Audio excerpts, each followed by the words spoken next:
Hi everybody, it's your lady Betty Cha. So today we're going to be talking about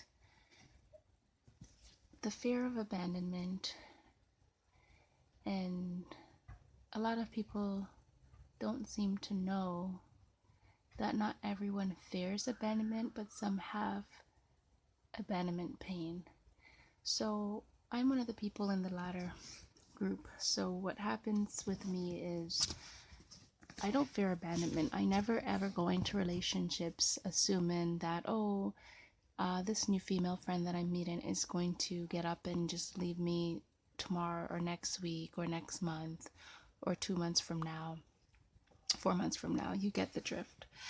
Neither do I go into a relationship with a male thinking that way. I always go into a relationship thinking, or friendship thinking, she seems like a great person. She showed me she's an honest person and she's a loving, kind, gentle, sweet person. So I believe her. I trust her at her word.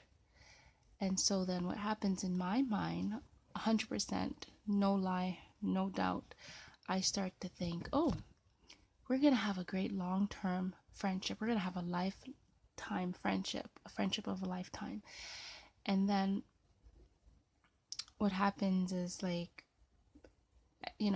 pretty much everybody, well, I would say everybody has experienced this many times, where you think that the person's going to be your friend forever, and then you start to realize,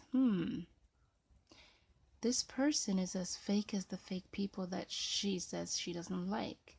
Same thing with a boyfriend.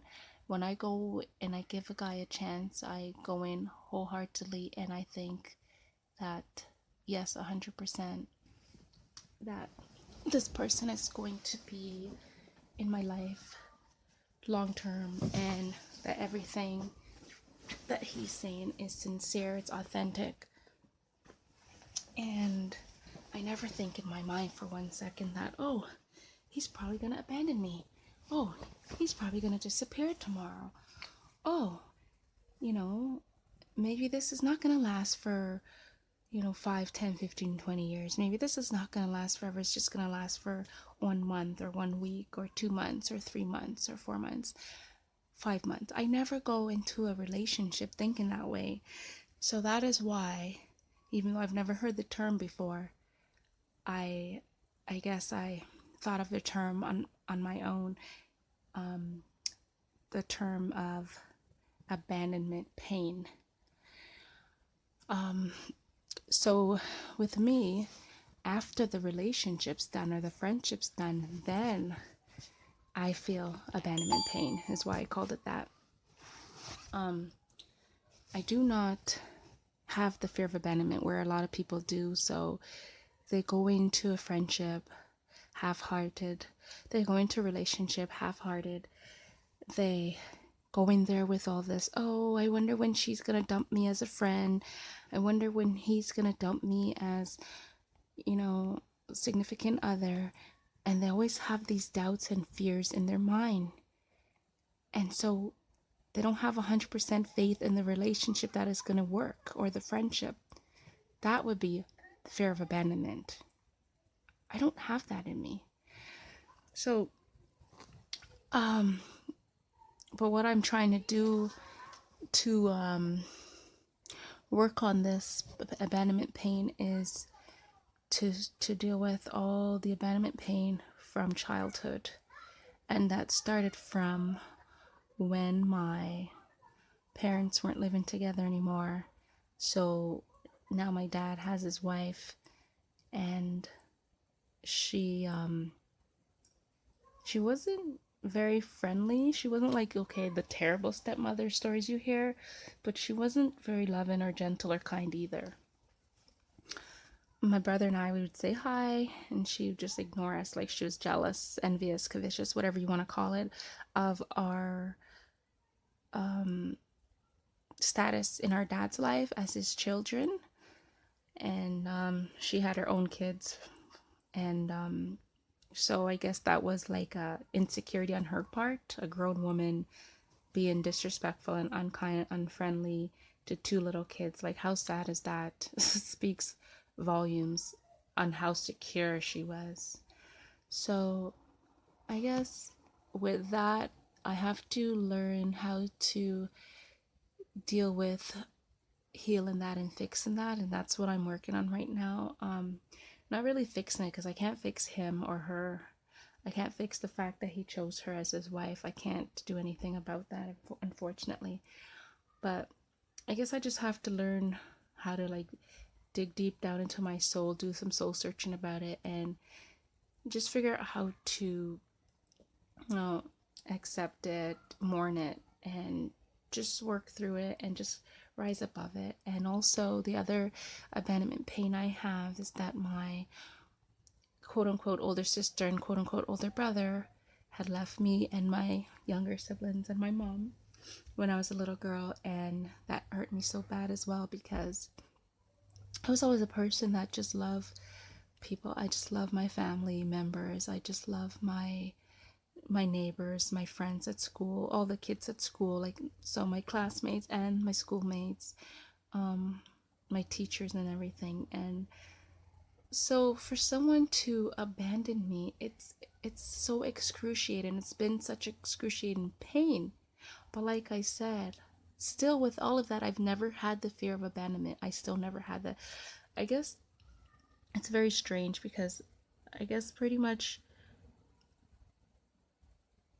the whole population that went through abandonment would have the fear of abandonment. They wouldn't have abandonment pain. Well, I mean, everyone should have that pain, but what I'm saying is, it's like everywhere you go, you read an article, you hear a YouTuber, and they're saying, oh, the fear of abandonment. Nobody ever said just abandonment pain, like, is a possibility. It's always like, oh, pretty much everyone has the fear of abandonment because they were abandoned by their, most of us been abandoned by our dad, except for I would say the majority of Orientals, so like Chinese and East Indians, have not been. But I would say pretty much every race and culture has been abandoned by their mom, not mom, sorry, their dad. And that would be whites, natives, blacks, Spanish, have been so abandoned, either never knew their dad, or their dad's been in and out of their lives, or their dad was a very cheap man and, you know, either just, you know, gave money to the mom here and there, or was paying super duper minuscule, like next to nothing child support for his kid or kids, which is sad that the mom still had to do most of the work financially and emotionally because he wasn't living there with the woman that he had the kid or kids with. And sadly too, when a lot of men do live with the woman is still doing most of the upbringing of the kids, or the raising of the kids, or the parenting of the kids, the emotional work. And also a lot of women, more and more from my mom's day, have been working mothers, working moms. So they're working outside and they come in and they clean the house, and most men just work outside and come in and put their feet up and read the newspaper and watch shows and laugh all day. So it's still, you know, not really a good setup for the ones that do live with their dad. There's still a lot of emotional neglect, especially coming from most dads. So, you know, that's why they say, oh, pretty much all of us have abandonment. Oh, sorry, the fear of abandonment, because we have been abandoned as kids. Usually from our dad, and some from both parents, and a smaller amount from just their mom. So I'm just trying to go on to the next chapter in my life, and I guess I won't be able to do that effectively until I completely heal from that abandonment pain. So I'm facing it head on. I am being courageous. So wish me luck, wish me well on this journey to complete healing of that abandonment pain. And it's always been it's almost like it's a shameful secret within me. It's almost like it's that, because it's not, I don't know how to explain it. It's just been excruciating pain. It's just been devastating and traumatic for me. So, and that's because I take family serious. I take love serious. I take, you know, familyhood, kinship, relationships serious, whatever. So stuff like that would affect me more than a person who doesn't really care about it as much. So it's been really hard for me, but I believe I'll get there. I'm a strong lady, so I think I'll do it. And I guess that's it for now. Have a great day, everybody. Bye.